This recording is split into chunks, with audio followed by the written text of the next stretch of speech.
Selamat sejahtera murid-murid. Hari ini kita akan sambung subtopik 1.6.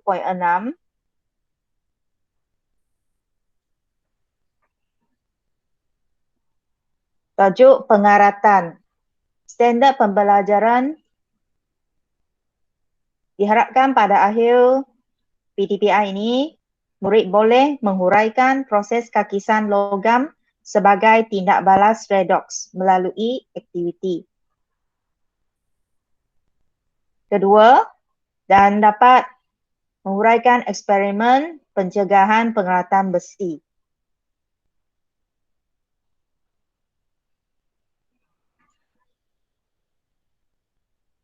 Baiklah, kita mula PTPI kita petang ini.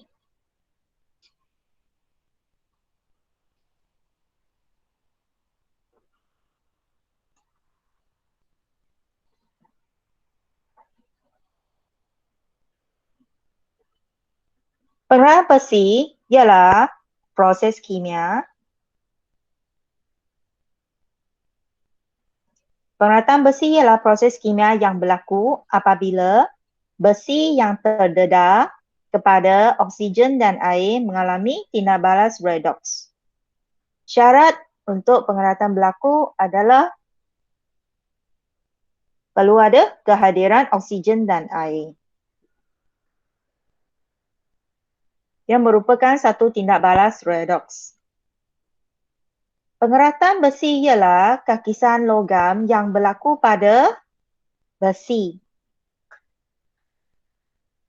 Apabila logam besi mengalami pengaratan, lapisan oksida besi yang berwarna perak terbentuk pada permukaan besi. Lapisan oksida besi yang berwarna perak ini dinamakan sebagai karat ataupun ferrum 3 oksida terhidrat. Karat bersifat mudah retak dan telap air.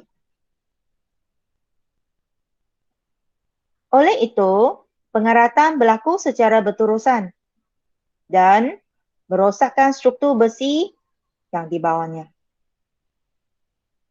Selain pengaratan besi, kakisan juga dapat berlaku pada logam lain. Sekiranya besi terkakis, kita kata pengaratan besi berlaku. Bagi logam yang lain seperti kuprum, zinc, magnesium, kita guna istilah kakisan. Magnesium terkakis. Kuprum terkakis. Sebagai contohnya, pada barangan yang dibuat daripada argentum dan gangsa yang merupakan aloi kuprum. Maksudnya, gangsa yang merupakan aloi pun akan mengalami kakisan. Cuma, gangsa dia tahan kakisan, dia tak senang terkakis. Sekiranya dia terdedah kepada cuaca yang sangat ekstrim, ada tindakan asid dan alkali yang kuat, gangsa pun akan mengalami kakisan. Perak pun samalah. Walaupun perak merupakan logam yang stabil, tapi kalau tindakan asid yang sangat kuat, alkali yang sangat kuat, dia pun akan terkakis akhirnya. Kakisan logam ialah tindak balas redoks, iaitu logam dioksidakan secara spontan apabila atom logam membebaskan elektron membentuk ion logam. Secara umumnya, semakin elektropositif suatu logam, semakin mudah logam terkakis. Sebagai contohnya, kakisan logam besi lebih cepat berbanding dengan kakisan logam kuprum. Pelajar boleh rujuk kepada buku teks muka surat 17 untuk siri elektrokimia.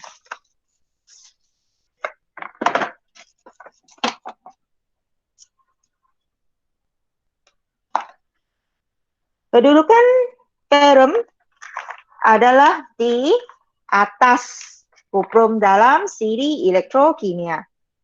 Ini bermaksud besi lebih elektropositif daripada kuprum. Ferrum lebih elektropositif daripada kuprum. Maka logam ferrum lebih senang terkakis berbanding dengan logam kuprum. Kerana ferrum, atom ferrum lebih cenderung untuk membebaskan elektron membentuk ion ferrum 2. Dalam siri elektrokimia, ferrum, kedudukan ferrum berada di atas kuprum. Semakin naik siri elektrokimia, logam semakin elektropositif.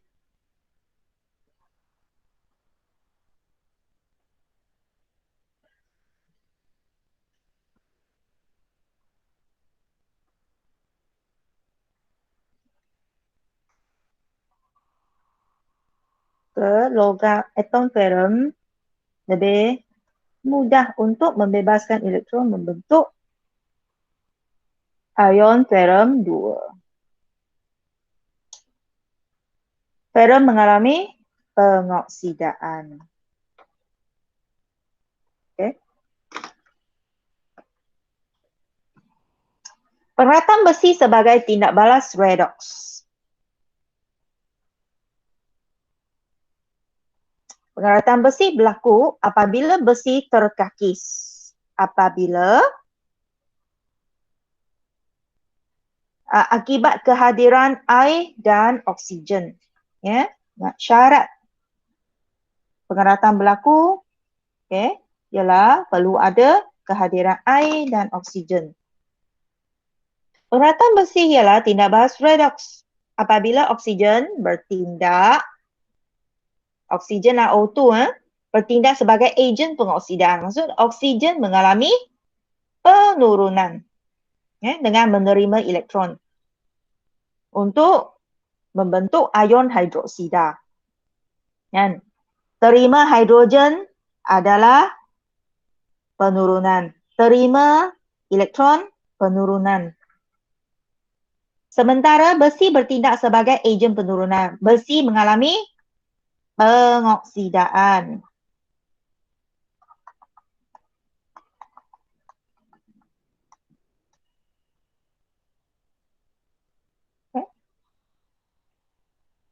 Pengoksidaan berlaku pada besi.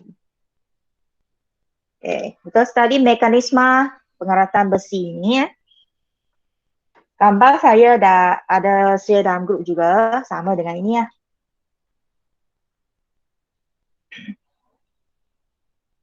Pada suatu permukaan logam besi yang bersentuhan dengan titisan air, bahagian tengah logam besi itu merupakan anod ataupun terminal negatif. Ini merupakan satu sel kimia.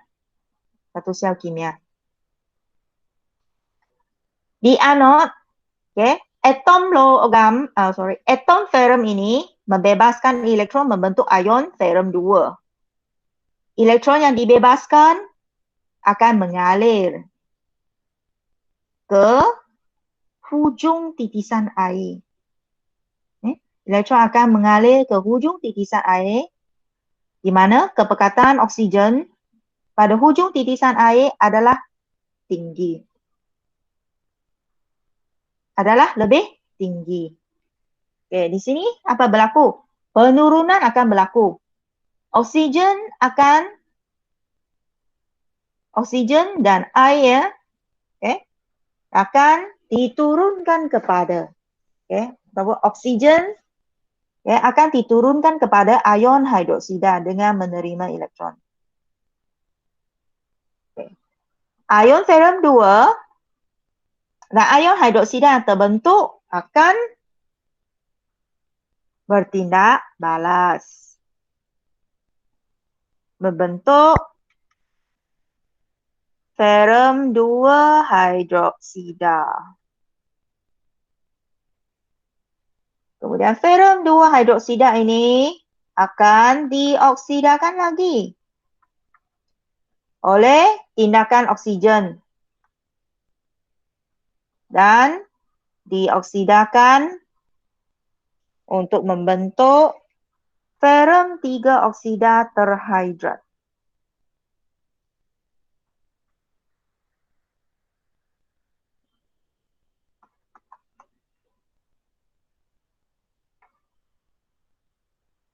X merupakan integer di mana nilainya adalah tidak tetap. Ferrum 3 oksida terhidrat juga dinamakan sebagai karat yang berwarna terang.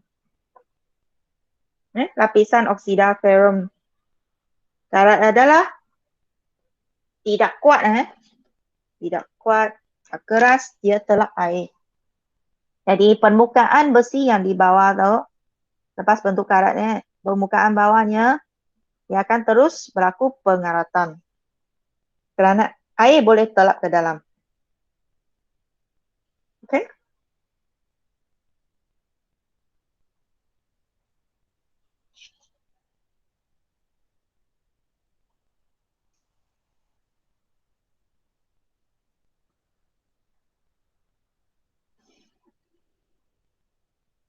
Okay, point ini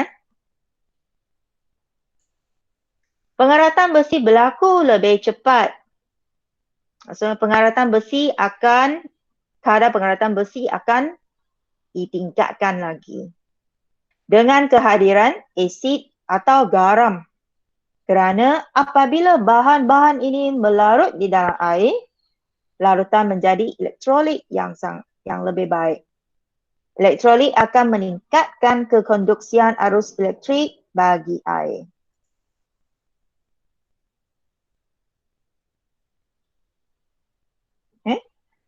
Maksudnya, kalau air suling berbanding dengan larutan garam, mana satu akan lebih akan mempercepatkan pengaratan besi? Tentulah logam larutan garam kan. Okay? Kerana larutan garam merupakan elektrolit yang lebih baik. Sudah ada zat-zat terlarut. Besi dalam bentuk keluli ialah alloy iaitu 99% ferrum, 1% karbon.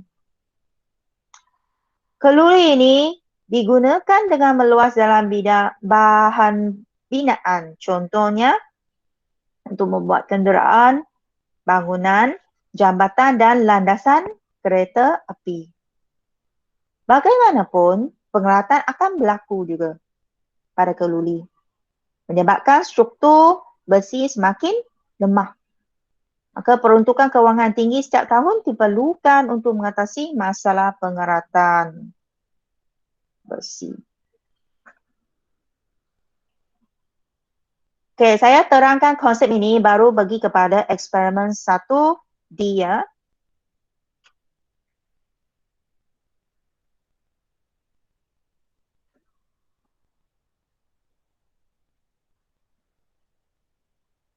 Okey, saya nak terangkan 1G dulu.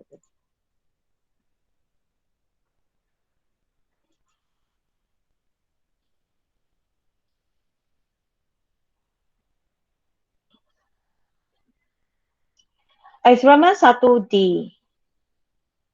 Kakisan logam yang berlaku pada kuprum dan besi.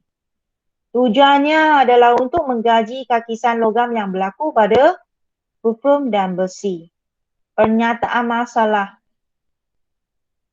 Adakah kakisan logam dapat berlaku pada kuprum dan besi?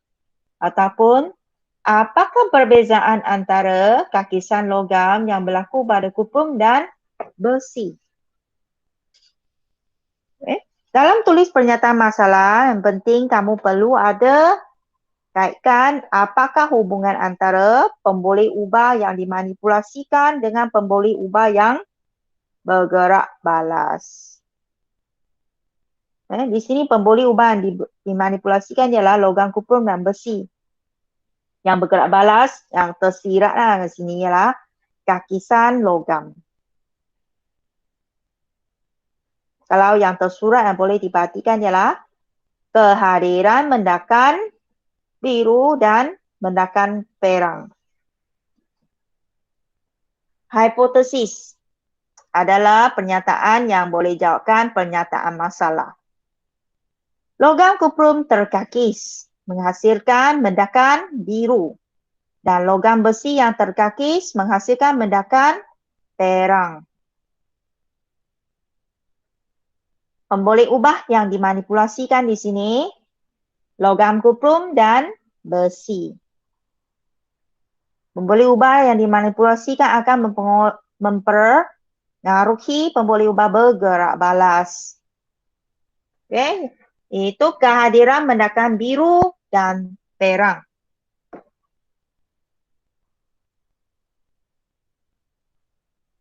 Jika you tulis kakisan logam tak sesuai ya, kerana terlalu umum. Dua-dua pun mengalami kakisan logam.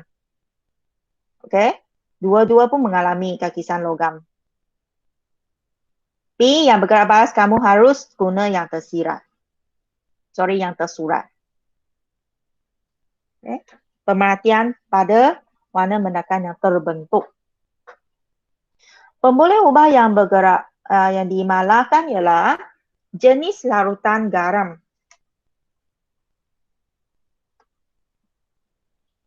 Ataupun kemolaran larutan natrium kemolaran ni tak bukan betul lah, jenis larutan garam. Di sini dia guna dua jenis larutan garam, iaitu larutan natrium klorida dan juga larutan kalium klorida. Selain itu, bahan yang lain yang diperlukan ialah 20 cm dawai kuprum, 20 cm dawai besi, larutan natrium klorida 0.5 m, larutan kalium klorida 0.05 m, dan larutan natrium hidroksida 0.5 m. Apakah fungsi apakah tujuan gunakan larutan natrium hidroksida di sini?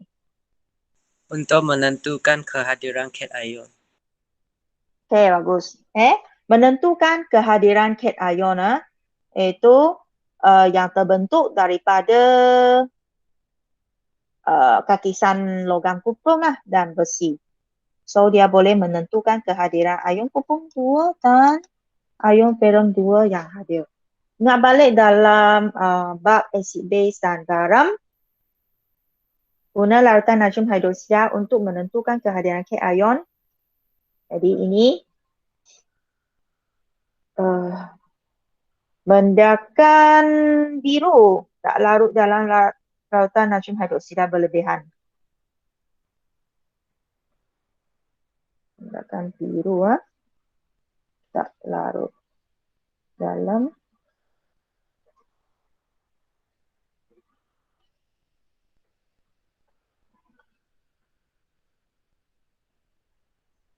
kalau ion ferrum 2 mendakan perang tak larut dalam larutan natrium hidroksida berlebihan.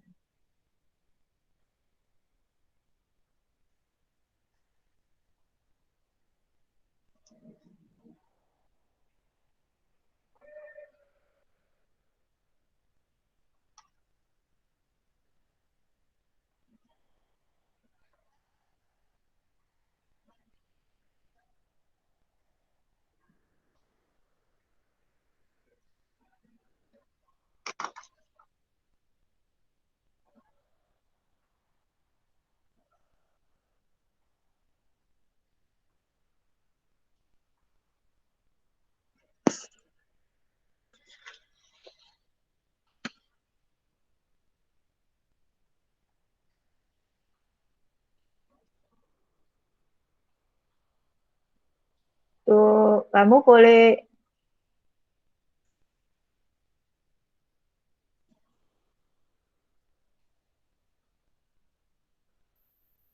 itu apa?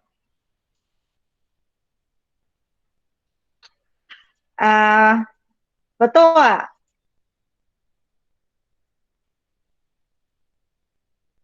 Pelajar, you check ini. Ini.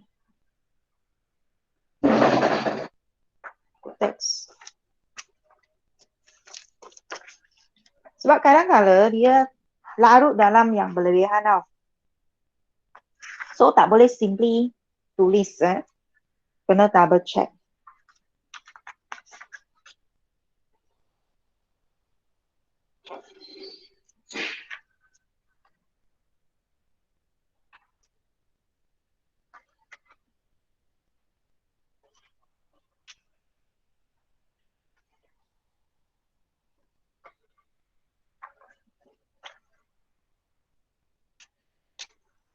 Okay, betul Buku teks muka surat 207.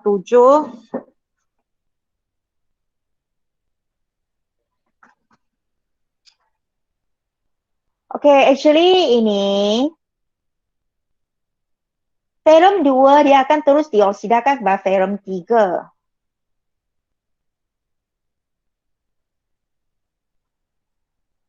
Dia dah jadi ferrum 3. Sekejap je ferrum 2 akan terus dioksidakan kepada ferrum 3 dalam masa singkat.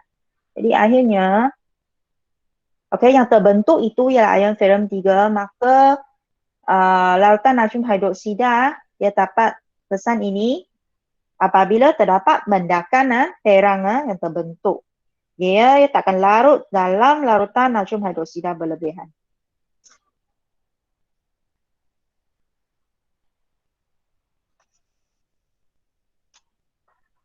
Rados yang diperlukan ialah tabung uji, rak tabung uji, kertas pasir, bikar, tabung tunggu kaki 3, kasar dawai dan penunuh Bunsen. Kenapa libatkan pemanasan? Apakah yang dipanaskan? Gosok dawai kuprum dan dawai besi dengan menggunakan kertas pasir. Tujuannya adalah untuk menyingkirkan lapisan oksida yang terdapat pada permukaan dawai itu. Langkah kedua, gulung dawai kuprum dan dawai besi sebelum dimasukkan ke dalam 2 tabung uji berasingan. Ketiga, tambah 12 cm padu larutan natrium klorida, 6 cm padu, kalium klorida ni separuh sahaja. Separuh dari berbanding dengan lautan natrium klorida. 6 cm padu larutan kalium klorida dan 2 cm padu larutan natrium hidroksida. Ke dalam sebuah bikar, panaskan campuran. Pemanasan dilakukan pada campuran larutan. Keempat, tuangkan campuran ini ke dalam tabung uji sehingga menutupi logam seperti dalam darjah 1.40. Maksudnya paras larutan itu haruslah melebihi dawai itu dalam tabung uji. Kelima, letakkan kedua-dua tabung uji di atas rak tabung uji dan dibiarkan selama 3 hari. Rekodkan semua pemerhatian.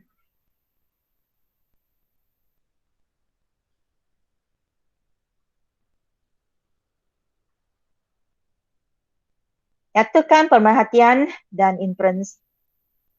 Kuprum. Dapati mendakan biru telah terbentuk pada dawai kuprum itu. Kenapa? Kerana kuprum telah mengalami pengoksidaan. Kuprum yang membebaskan elektron membentuk ion kuprum 2. Pemerhatian pada dawai ferrum ialah mendakan terang terbentuk. Kerana ferrum dioksidakan. Ferrum mengalami pengoksidaan membentuk ion ferrum 2. Ion ferrum 2 dioksidakan kepada ion ferrum 3. Akhirnya mendakan terang ini. Diperhatikan. Apakah tujuan larutan natrium hidroksida digunakan dalam eksperimen ini? Tadi dah kata itu untuk menguji kehadiran ion kuprum 2 dan ion ferrum 2. Okay, dia identify ion yang pertama hasil tu.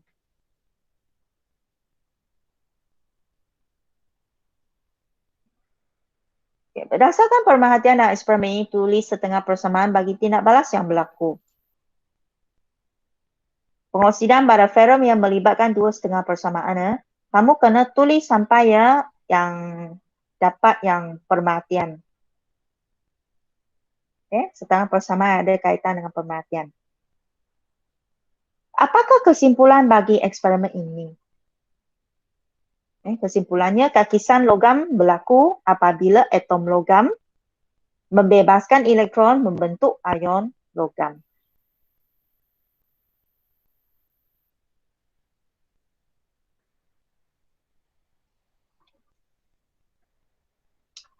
Okey, info ini kata lapisan alumina oksida bersifat keras.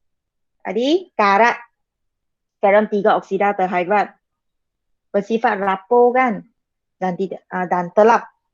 Tetapi bukan semua oksida logam begitu. Terdapat juga oksida logam yang keras seperti alumina oksida, kuat dan ia tak telap. Jadi ia dapat melindungi logam aluminium di bawahnya untuk tidak terus terkikis.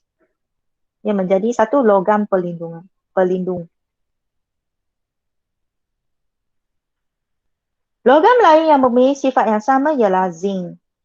Zinc oksida, pamung dioksida, nikel 2 oksida dan kromium 3 oksida.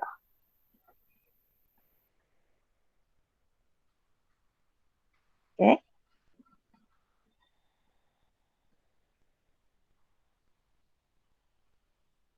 Okay. Di mana dia boleh digunakan lah, okay, dalam penyaduran.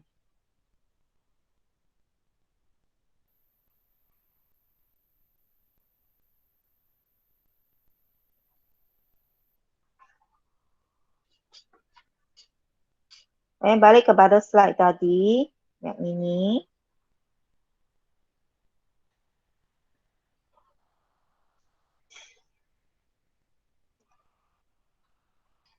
Okay, bagaimana logam lain?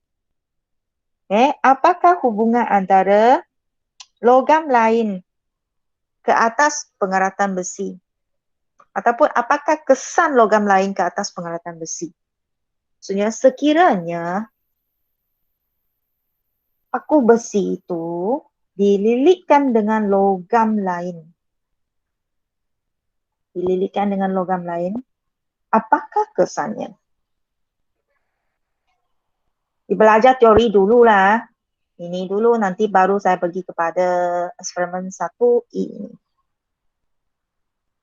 Apabila besi bersentuhan dengan logam yang lebih elektropositif, contohnya paku besi ini dililitkan dengan logam lebih elektropositif seperti zinc. Zinc lebih elektropositif daripada ferum kerana kedudukan zinc di atas ferum dalam siri elektrokimia. Logam yang lebih elektropositif lebih mudah untuk membebaskan elektron membentuk ion logam.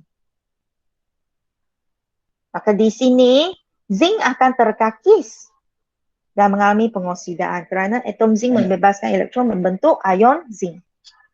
Maka zinc ini kita kata ialah logam korban, sacrificial metal, kerana ia melindung besi di bawahnya daripada pekarat. Elektron yang dibebaskan ini elektron dibebaskan oleh atom zinc yang akan mengalir melalui permukaan besi ke permukaan logam yang terdapat air dan oksigen. Di sana oksigen akan mengalami penurunan untuk membentuk ion hidroksida. Okey? Ion hidroksida ini tidak akan berbadu kepada ion zinc. Maka ion hidroksida ini dapat dikesan oleh larutan phenolphthalein dalam campuran agar-agar. Belajar acid base garam kan? Ataupun pentitratan acid base. Dalam kelalangkon kan dimasukkan larutan natrium hidroksida kan. You masukkan beberapa titik phenolphthalein. Lautan natrium hidroksida telah bertukar warna kepada merah jambu. Maksudnya dalam keadaan beralkali, kamu dapat perhatikan tompok merah jambu akan terbentuk.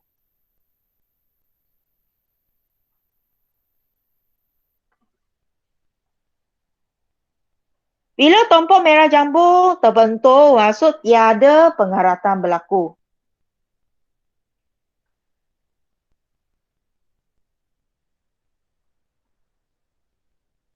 Besi tidak berkarat.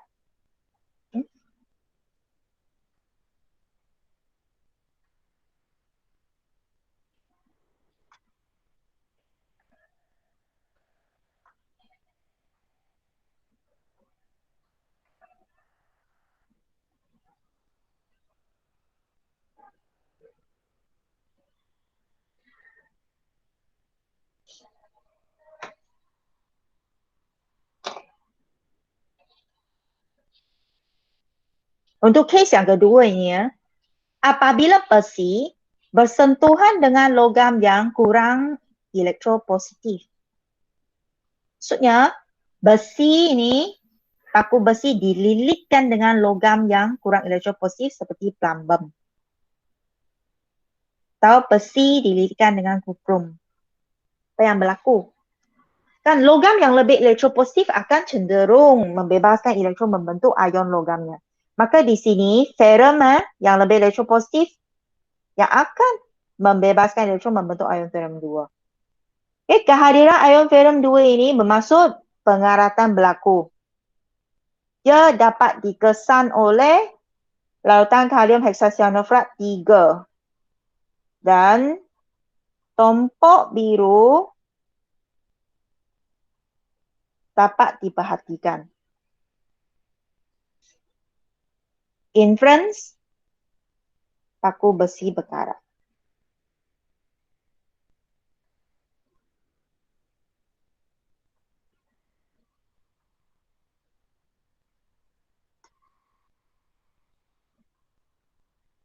Kalau kamu sudah tonton video YouTube yang saya share itu, ada 3 kan. Buku tak ada, saya pergi cari kat YouTube. Okay, dapatlah cari 3 tu. Kamu tonton, kamu akan lagi faham. Lagi faham apa yang dijelaskan di sini. Kalau belum, sila tonton nanti. Logam yang lebih elektropositif seperti magnesium, logam aluminium. Okay? Apabila logam-logam ini dililitkan pada paku besi, pengeratan besi dapat dicegah. Kerana logam lebih elektropositif ini, ia akan membebaskan elektron. Membentuk ion logam. Maka, besi terlindung daripada pengeratan. Manakala, apabila paku besi dililitkan dengan logam yang kurang elektropositif seperti stannum, plumbum dan kuprum, pengeratan besi akan dipercepatkan. Kadar pengeratan besi akan meningkat.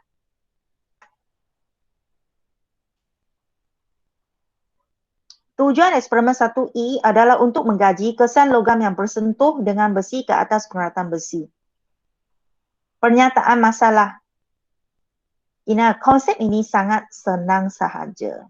Dia semua tentang ini, elektro-kimia. You kena tahu konsep ini, you faham semua. Okay? Bagaimanakah logam yang berbeza yang bersentuh dengan besi mempengaruhi pengeratan besi? Ataupun, apakah kesan atau apakah hubungan antara logam yang berbeza yang bersentuhan dengan besi ke atas pengeratan besi? Apakah kesan logam berbeza yang bersentuh dengan besi ke atas pengeratan besi? Jawapannya, apabila logam yang lebih elektropositif bersentuhan dengan paku besi tidak berkarat. Bila tidak berkarat, kamu dapat perhatikan terdapat keamatan warna merah jambu. Tapi keamatan warna merah jambu boleh rendah, sederhana atau tinggi. Sekiranya paku yang dililitkan dengan jalur logam yang sangat yang sangat kat bawah lah, yang sangat jauh kat bawah tu, maksudnya sangat kurang elektropositif, contoh paku dililitkan dengan kuprum, maka keamatan paku dililitkan magnesium, keamatan merah jambu itu adalah tinggi ya. Kamu kena dalam pemerhatian kena ada perbandingan. Tak boleh kata tak berkarat saja. Atau keamatan merah jambu tak ada bandingkan keamatan warna merah jambu rendah, sederhana ke tinggi, tak boleh. Mesti tunjukkan comparison dari segi keamatan warna tombok tu. Kena faham betul-betul hipotesis ini konsep. Apabila logam yang lebih elektropositif bersentuh dengan paku besi, maka paku besi tidak berkarat. Kerana logam yang lebih elektropositif akan terkaki dahulu. Apabila logam yang kurang elektropositif bersentuh dengan paku besi berkarat. Kerana paku besi lebih elektropositif. Okay, NB. Manipulator variable. Logam yang berbeza dililit pada paku besi. Yang bergerak balas, pengeratan besi. Pemboleh ubah dimalahkan, jenis paku besi.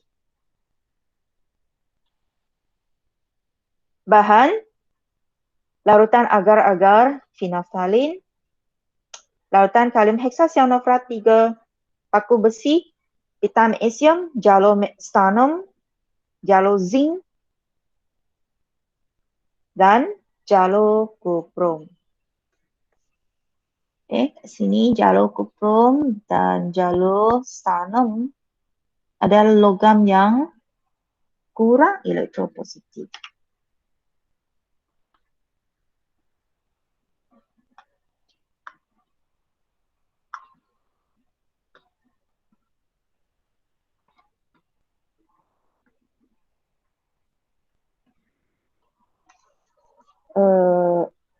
Rasa tak payah tulis ni.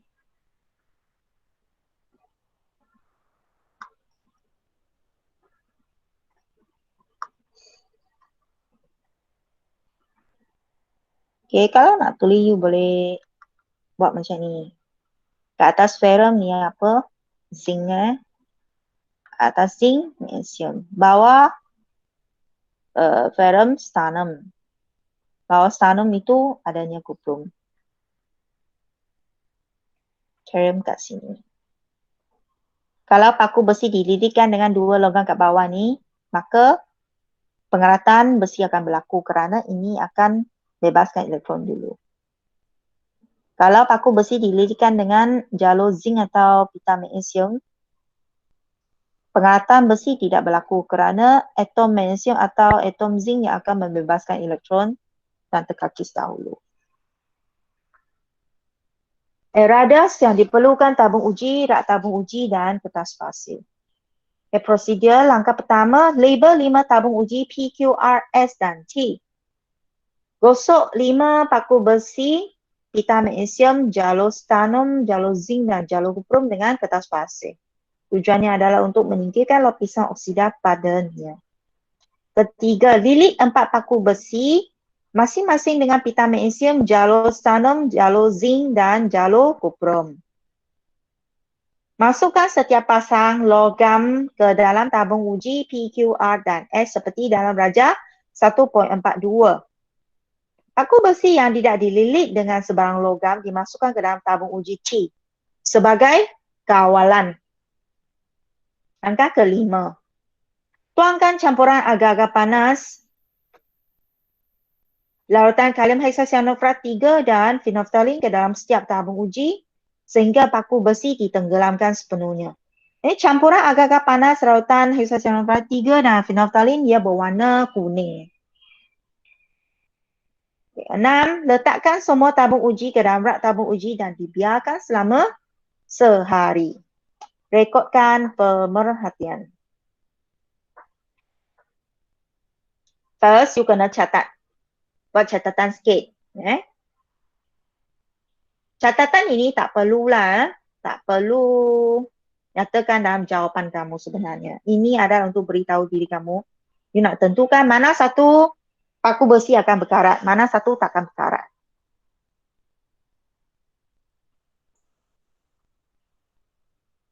Okay? Ada dua akan berkarat, iaitu paku besi yang dililitkan dengan stannum dan kuprum.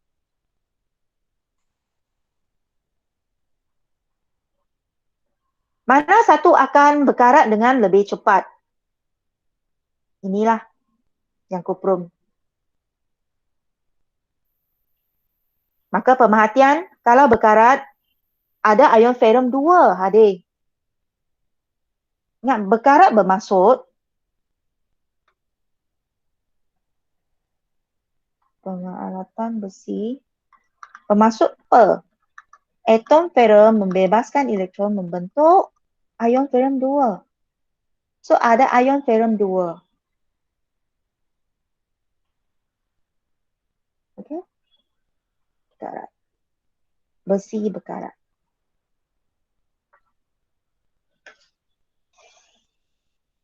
Ion ferrum 2 ini akan dikesan oleh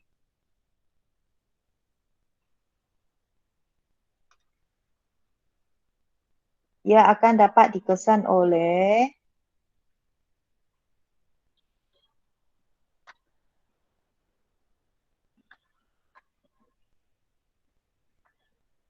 larutan kalium heksacyanofrat 3. Dia punya formula K3Fe.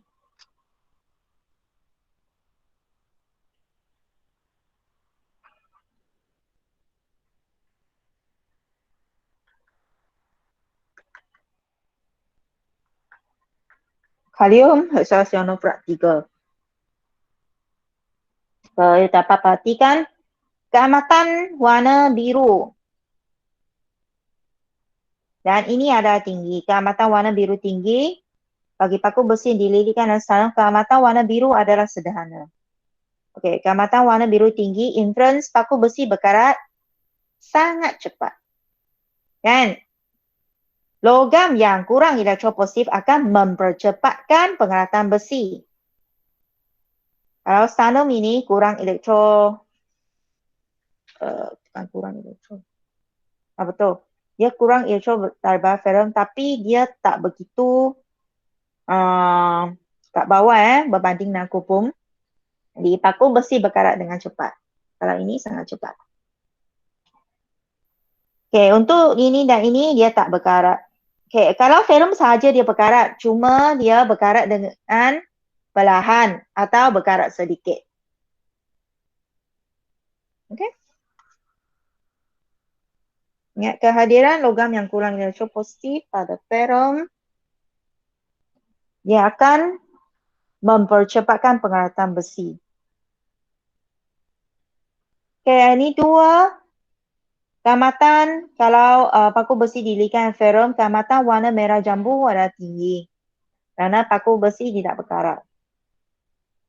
Paku besi dililitkan dengan zinc, keamatan warna merah jambu sederhana. Paku besi tidak berkarat. Kalau tak berkarat, tak ada kata cepat atau lambat punya. Tak berkarat ialah tak berkarat. Okay?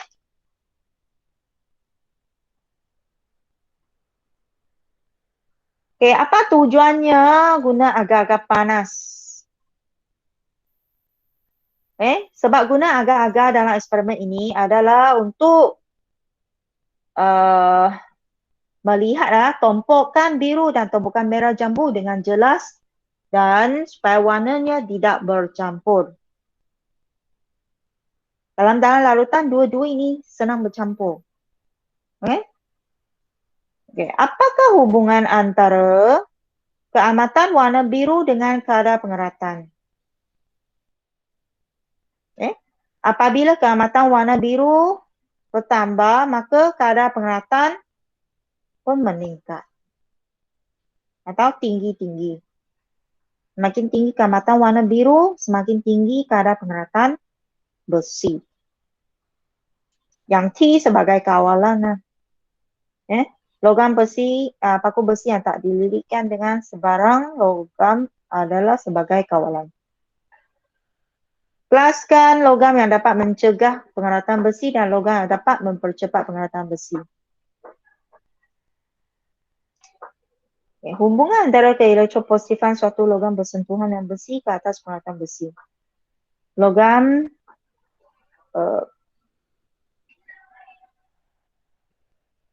yang ini kamu ikut yang hipotesis lah. Sama kan? Dan ini kesimpulan. Hipotesis diterima dan you ulang kesimpulan. Okay? Yang hubungan ini dua-dua kena nyatakan lah. Okay? Kesan logam lebih elektropositif dan kesan logam yang kurang elektropositif ke atas pengeratan besi.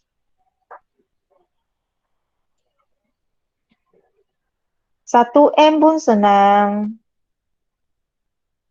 Okey, kita pergi kepada yang ini ya. Penggunaan permukaan perlindungan. Cara mencegah pengeratan besi. Okey, kaedah A, penggunaan permukaan perlindungan. Kaedah ini adalah untuk menghalang besi daripada bersentuh dengan air dan oksigen. Boleh guna cara mengecat permukaan logam dengan cat grease, sapu grease atau salut dengan lapisan plastik. Contohnya mengecat pagar kereta dan jambatan atau menyapu minyak atau grease pada enjin kereta dan menyalut dawai pagar dengan lapisan plastik. Kalau lapisan ataupun cat ini terkopek, maka besi kat bawah pun akan berkarat. Okay, cara lain penggunaan permukaan pelindung ada dengan guna logam yang lain. Penggalvanian adalah penyaduran besi atau keluli dengan lapisan zinc. Kerana zinc ini akan membentuk lapisan zinc oksida yang bersifat keras, kuat dan tidak telap dan dapat melindung logam besi di bawahnya. Penyaduran timah digunakan dalam pemprosesan makanan iaitu pengetinan. Tin makanan dibuat daripada keluli. Tapi tin keluli ini disadu dengan timah. Kerana sternum dia akan membentuk satu lapisan pelindungan oksida yang kuat. Sama dengan ini.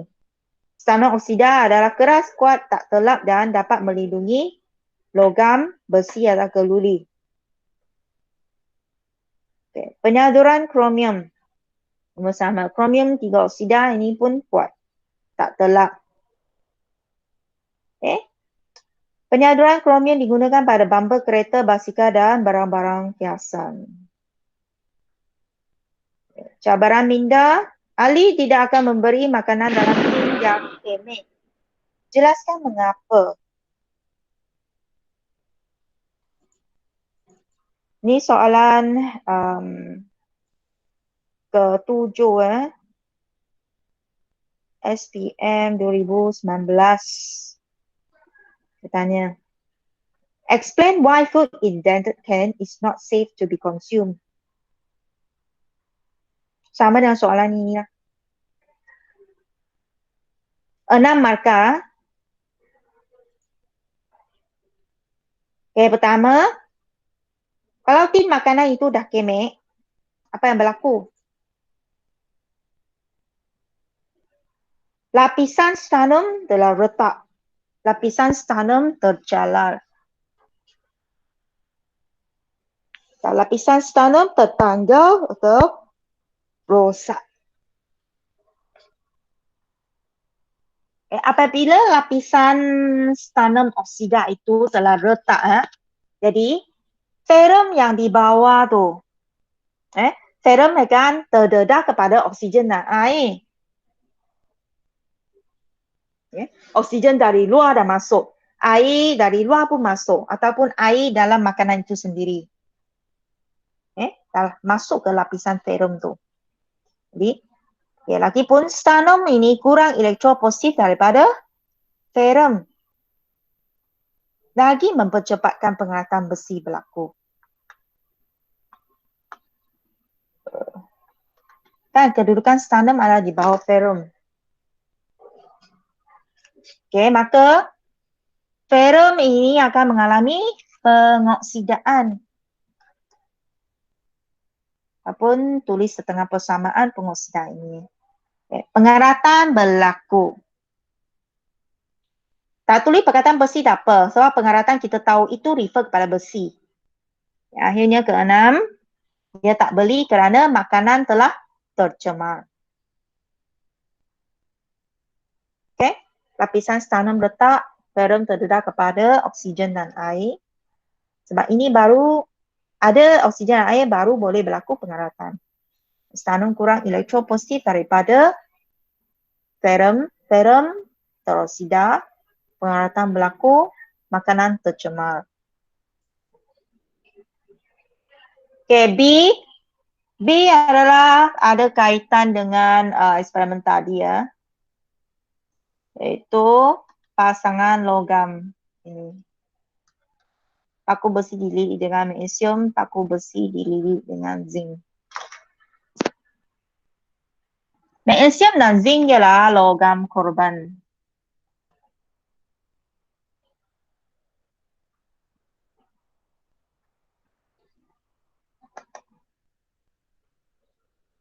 Magnesium dan zinc ialah logam korban.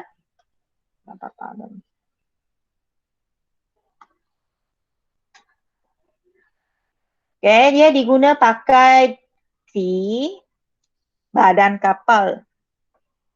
Bahagian bawah kapal yang dibuat daripada keluli mudah berkarat. Kalau dibuat dalam besi mudah berkarat, maka bongkar zinc ini dilekat pada badan kapal untuk mencegah pengaratan besi. Dan pad besi bawah tanah ini disambung dengan logam magnesium. Magnesium lebih elektropositif, dia akan mengalami kakisan. Dan telah pad besi ini terlindung daripada pengaratan. Dan ini juga aplikasi pada tiang pelantar minyak di mana ia disambung kepada blok magnesium. Magnesium lebih elektropositif sebagai logam korban yang akan mencegah pengaratan yang keluli ini. Ingat, logam korban ini terkakis. Maka dia perlu diganti dari semasa ke semasa. Kaedah yang ketiga melalui pengalloyan. Contohnya, besi dialloykan dengan karbon, kromium dan nikel untuk menghasilkan keluli nikarat. Stainless steel memang ia takkan berkarat. Mengapa? Kerana kromium dan nikel boleh membentuk lapisan pelindungan oksida, kromium 3 oksida dan nikel 2 oksida yang tahan kakisan dan juga membentuk lapisan yang berkilat. Pengalloyan ini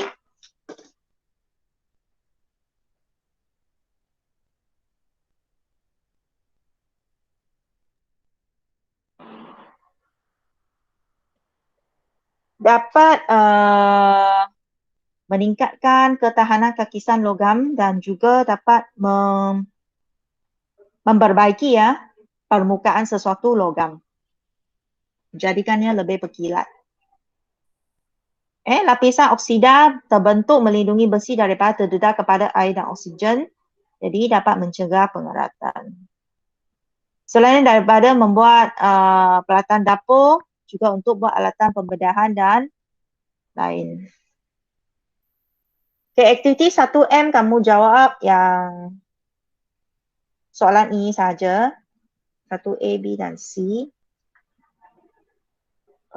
Uji diri dijawab soalan 1 dan 2. Ujian pencapaian dan sudut pengayaan.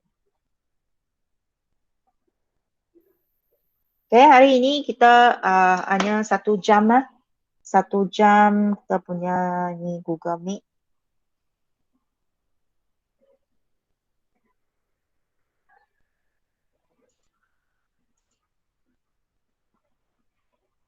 Nak ambil kehadiran kejap.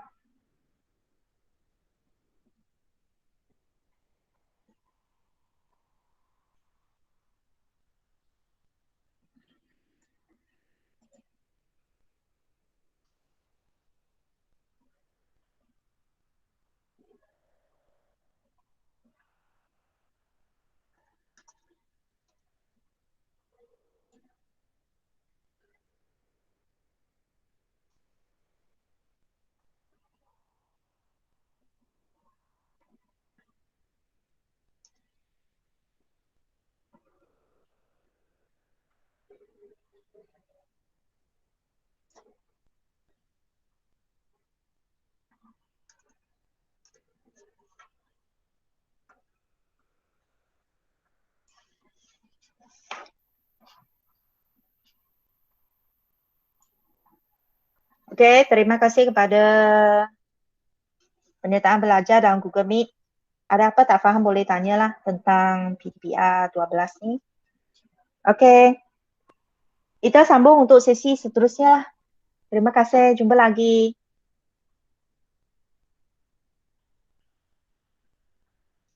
Okay, boleh offline.